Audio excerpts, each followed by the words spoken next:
ومن سيئات أعمالنا من يهده الله فهو المهتد ومن يضلل فلن تجد له وليا مرشدا وأشهد أن لا إله إلا الله وحده لا شريك له وأشهد أن محمدا عبده ورسوله. Aujourd'hui, on va essayer de parler de la valeur et de l'importance. Parce que le tawhid s'aborde de différentes manières. C'est l'action de privilégier l'intérêt divin sur l'intérêt humain. C'est l'action de valoriser ce qui est de la valeur aux yeux d'Allah subhanahu wa ta'ala. De rendre important dans notre cœur ce qui est important aux yeux d'Allah subhanahu wa ta'ala. Parce que l'un des fléaux à l'heure d'aujourd'hui, c'est justement la dévalorisation. La dévalorisation par laquelle les gens ont finalisé les moyens, ou bien ils ont essentialisé l'accessoire. La grande majorité des musulmans, malheureusement à l'heure d'aujourd'hui, souffrent de ces deux types de fléaux. Soit ils finalisent des moyens en se détournant de la fin, ou soit ils rendent important des choses accessoires et ça les détourne des choses qui sont essentielles dans leur vie. Et c'est pourquoi bien appliquer le tawhid implique justement que l'on valorise ce qui a de la valeur aux yeux d'Allah subhanahu wa ta'ala. Parce que toutes les choses ne sont pas équitables aux yeux d'Allah subhanahu wa ta'ala. Il y a des endroits qui sont saints sur la terre et il y a des endroits qui le sont moins. Et c'est pourquoi il y a 3 endroits qui sont très saints aux yeux de l'islam: la Mecque, Médine et Jérusalem. Et on y reviendra tout à l'heure parce que je vais essayer de parler de la cause palestinienne, et de la cause islamique et en quoi la cause palestinienne peut être un obstacle à l'engagement au sein de la cause islamique.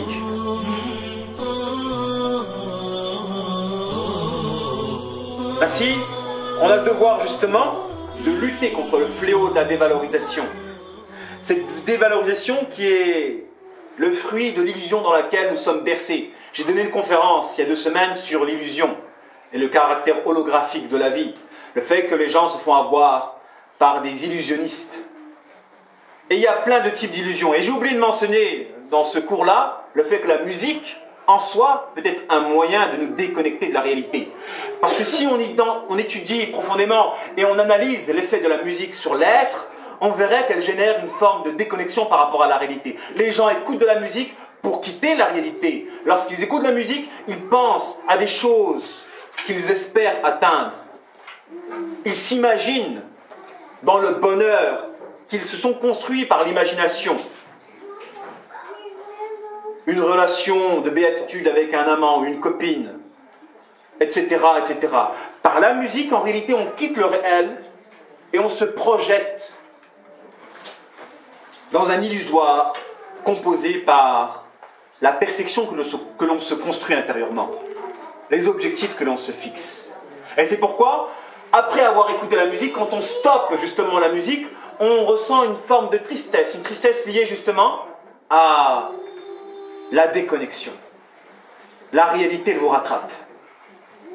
La réalité vous rattrape.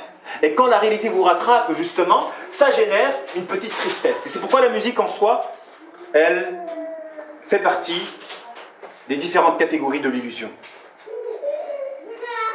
Ainsi, ce qu'on constate à l'heure d'aujourd'hui, et comme vous l'avez mentionné, par rapport à ce qui explique l'inconstance des gens, c'est que les gens sont dans le désintérêt vis-à-vis de la cause islamique. Et pour l'illustrer, il suffit de prendre l'exemple d'une salle de conférence.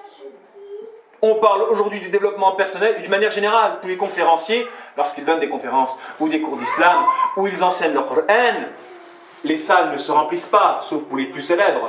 Les salles ne se remplissent pas, en tous les cas, elles ne se remplissent pas comme des salles de concert peuvent se remplir. Yannick Noah, il peut remplir le Stade de France. Yannick Noah peut remplir le Stade de France. Des rappeurs peuvent remplir le Stade de France. Et des gens qui font un rappel à l'endroit de la connaissance d'Allah, de la connaissance des choses qui sont essentielles pour vous, on a du mal à remplir un 50 mètres carrés. Un 50 mètres carrés.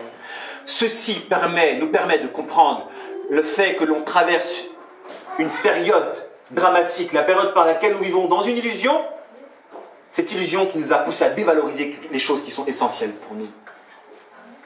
Il faut maintenir notre être en éveil constamment. Il faut maintenir notre être en éveil constamment à l'endroit de ce fléau qui frappe la majorité de notre communauté. et qui nous pousse à dévaloriser ce qui a de la valeur aux yeux d'Allah subhanahu wa ta'ala, le tawhid.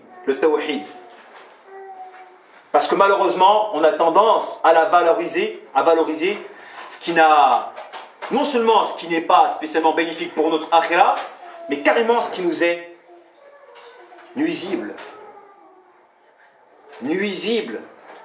On valorise les choses qui nous sont nuisibles. Et là, on peut dire que Shaitan a réussi à relever son pari de nous égarer lorsqu'il a réussi à rendre important dans notre cœur ce qui nous était nuisible. De la même manière qu'il a rendu important au corps de ces drogués ce qui leur était nuisible, la drogue. Il a réussi, et s'il vous rend important quelque chose, c'est qu'il fait de cette chose-là un besoin pour vous. Vous ne pouvez pas vous défaire, parce que c'est uniquement les choses dont vous avez besoin qui sont importantes à vos yeux. C'est uniquement les choses dont vous avez besoin qui seront importantes à vos yeux. Et vous ne serez audible, justement, que par rapport à ces choses-là. Vous avez faim, quand on parle, vous allez parler de nourriture. Vous êtes célibataire et votre célibat vous affecte, vous allez parler de mariage. Vous êtes pauvre et vous avez besoin d'argent, vous avez besoin d'argent. Et même si vous n'êtes pas pauvre, même si vous aimez l'argent, vous allez parler d'argent. En réalité,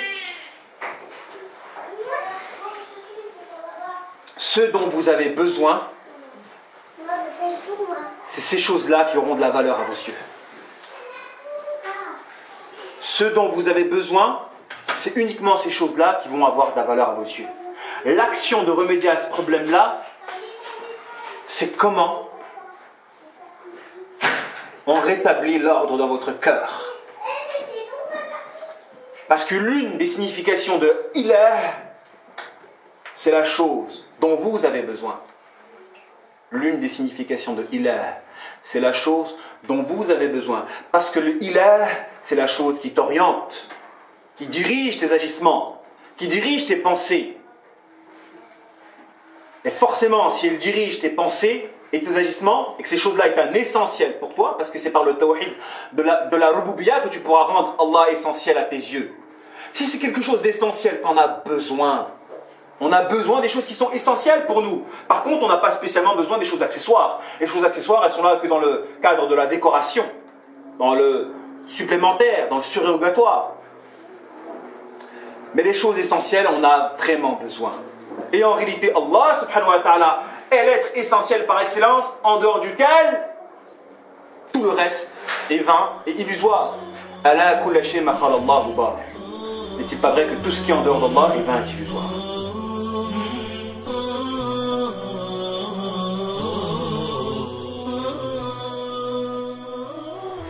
Pour pouvoir remédier au fait que l'on dévalorise ce qui a de la valeur aux yeux d'Allah subhanahu wa ta'ala, il faut mettre en pratique le tawhid.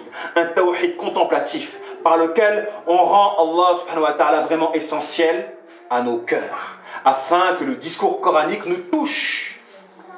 Parce que vous pouvez écouter le discours coranique, vous pouvez écouter des prêches de prédicateurs, vous pouvez écouter des discours à longueur de journée, mais si votre cœur est rempli par plein d'autres choses qui sont essentielles à vos yeux, les informations que vous allez écouter rentreront par une oreille et sortiront par une autre oreille.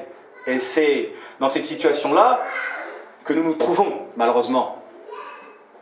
بل قلوبهم في غمرة من هذا ولهم أعمال من دون ذلك هم لها عاملون. Certes, leurs cœurs sont dans l'insouciance vis-à-vis de cette affaire. Pourquoi? Parce qu'ils ont plein d'agissements qui accaparent leur mouvement. Le problème, c'est qu'ici on aime tous Allah subhanahu wa ta'ala. On veut tous se consacrer à lui. On a tous en réalité un besoin d'Allah subhanahu wa ta'ala. Mais ce besoin-là, il a disparu des conséquences de l'accaparement de nos mouvements corporels. Certes, leurs cœurs sont dans l'insouciance par rapport à cette affaire. Pourquoi? Parce qu'ils ont des œuvres en dehors de cette affaire qui accaparent leurs mouvements. Il y a une relation entre vos mouvements corporels et l'état de votre cœur. Plus vous vous dépensez pour des choses qui n'ont rien à voir avec l'affaire qui est la mise en pratique du tawhid, plus Allah sera dévalorisé dans votre cœur. Et après, on rentrera dans l'explication de ce que c'est que l'islam superficiel. C'est que vous pratiquez l'islam alors que votre corps est accaparé par des mouvements qui n'ont rien à voir avec l'islam, d'une pratique qui est nécessairement superficielle, de surface. Pourquoi? Parce que l'accaparement des mouvements corporels par des choses qui n'ont rien à voir vis-à-vis de l'islam vous empêche d'avoir besoin d'Allah et de vibrer au discours coranique, au discours prophétique, au discours des prédicateurs et des rappels. Là, il y a en cela une démonstration du pourquoi de l'islam de surface. Ces gens-là qui veulent l'islam, mais qui le veulent superficiellement et qui, consécutivement, ne sont jamais constants dans leur engagement. Ah oui, si ton islam est uniquement de surface et que tu ne vibres pas au discours coranique, ça ne te touche pas, forcément tu ne seras pas constant parce que ton carburant sera limité et il va être gaspillé par tous ces mouvements corporels accaparés par des divinités fausses.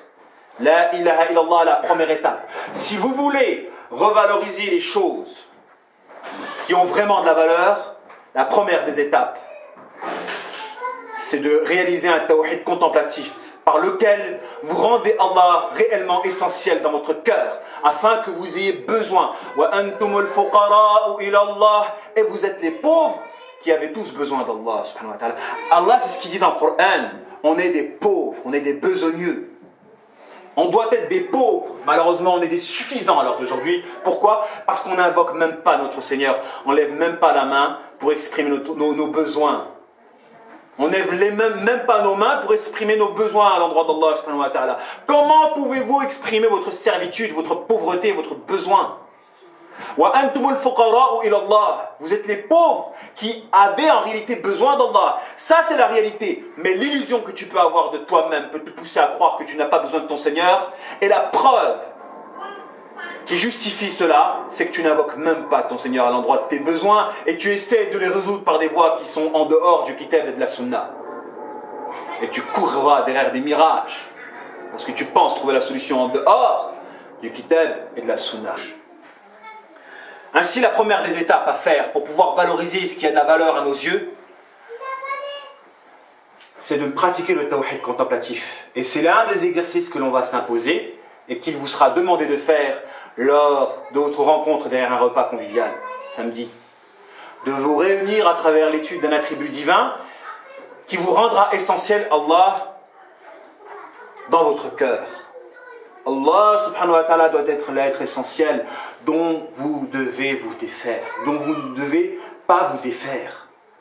Et si Allah est véritablement essentiel dans votre cœur, bien sûr que lorsque vous allez écouter le Coran, vous allez vibrer. Si à l'heure d'aujourd'hui on ne vibre pas au Coran, ou qu'on ne sent pas le besoin de lire le Coran, ou qu'on ne sent pas le besoin de lever nos mains pour exprimer notre besoin à Allah et à lui seul, parce que c'est que lui qui peut résoudre tous vos besoins, quand vous en êtes convaincu.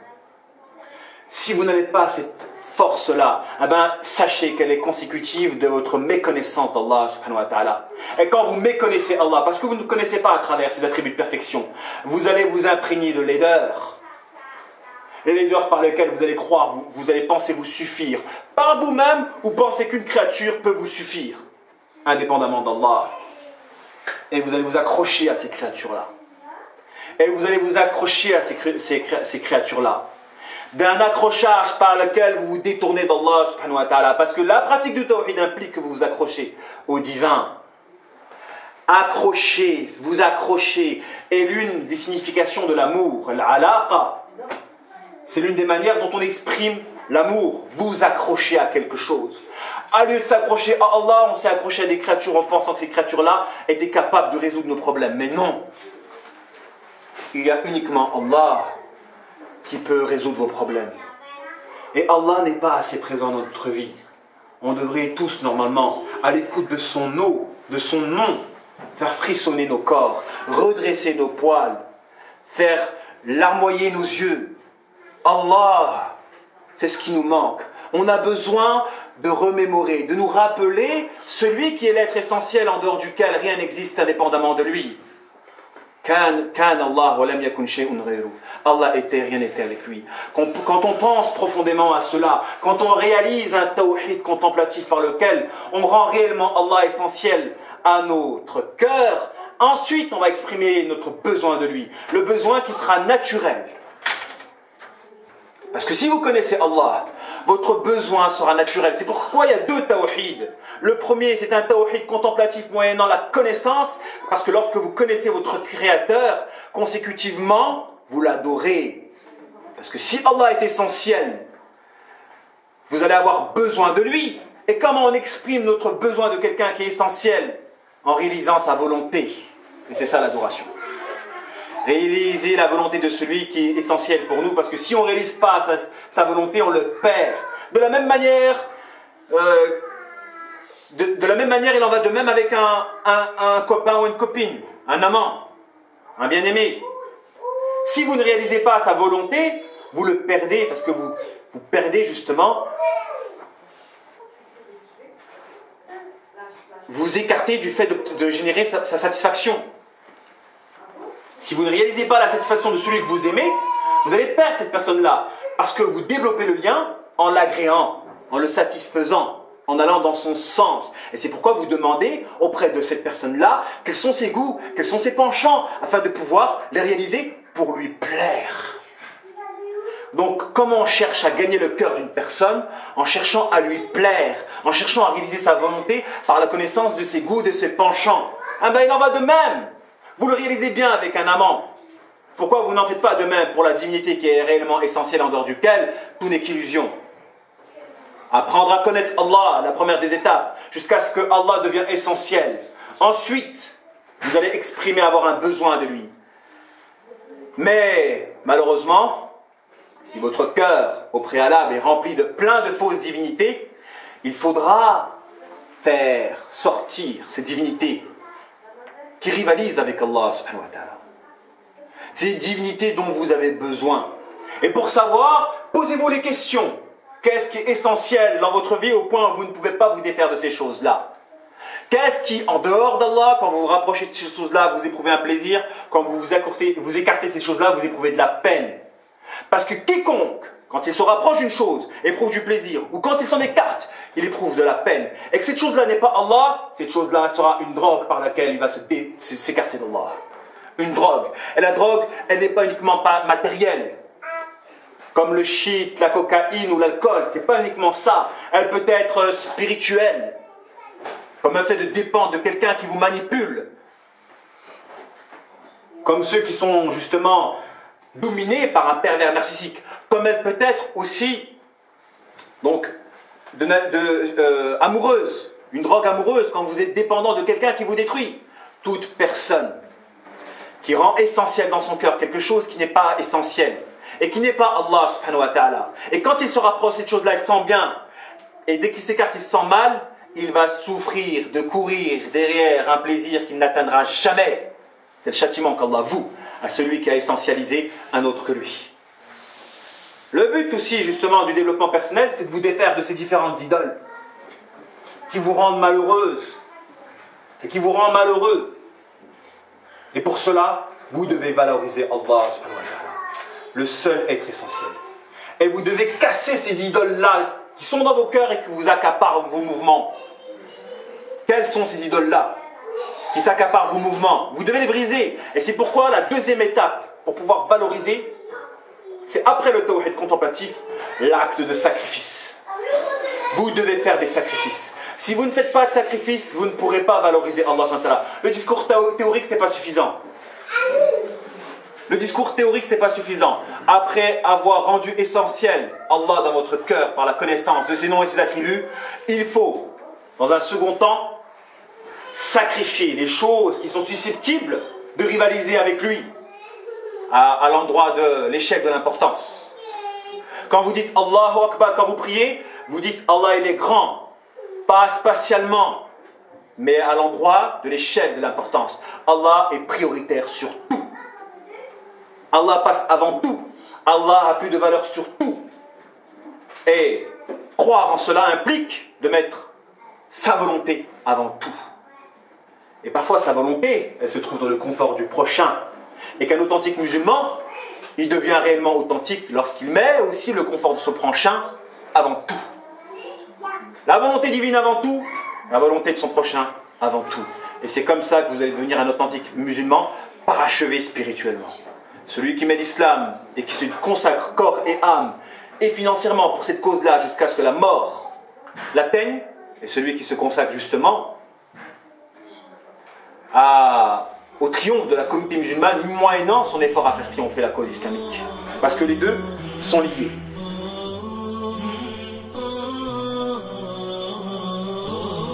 Ainsi, c'est pourquoi il est essentiel de œuvrer à faire des sacrifices. Et c'est ce qui vous sera demandé. Si vous voulez pas en faire, c'est que vous ne voulez pas dévaloriser une fausse divinité dans votre cœur et que vous ne voulez pas mettre en pratique le tawhid. Alors d'aujourd'hui, beaucoup de gens sont affectés par le fléau de ne pas vouloir faire des sacrifices. Wallahi. Beaucoup de gens sont affectés par le fléau de ne pas vouloir faire de sacrifices. Et ceci, ça connote quoi? Ça indique quoi? Ça veut dire, si on devait traduire cet acte-là, qu'ils ne veulent pas mettre en évidence, qu'ils ne veulent pas réaliser le tawhid dans sa signification de valoriser ce qui a de la valeur aux yeux d'Allah. Vous ne réussirez qu'en faisant des actes de sacrifice. Voulez-vous le faire? Par obéissance au prophète, qu'est-ce qu'il a fait dans son éducation avec les compagnons? Il ne les a pas éduqués par des actes de sacrifice. N'ont-ils pas sacrifié leur confort, leur famille, leur richesse, leurs biens au service de la ilaha illallah? Parce que comme je vous l'ai dit tout à l'heure, tout ce que vous gardez pour vous est en réalité une perte. Tout ce que vous gardez pour vous est en réalité une perte. Tout ce que vous dépensez dans la voie d'Allah est en réalité un gain. C'est comme ça que le croyant musulman doit réfléchir à la différence de tous ces avares qui ont été enténébrés par leur résidence dans un contexte ténébreux. En l'occurrence ici, on est musulman dans l'apparence, mais on a des cœurs de loup. Voilà ce qu'on est devenu.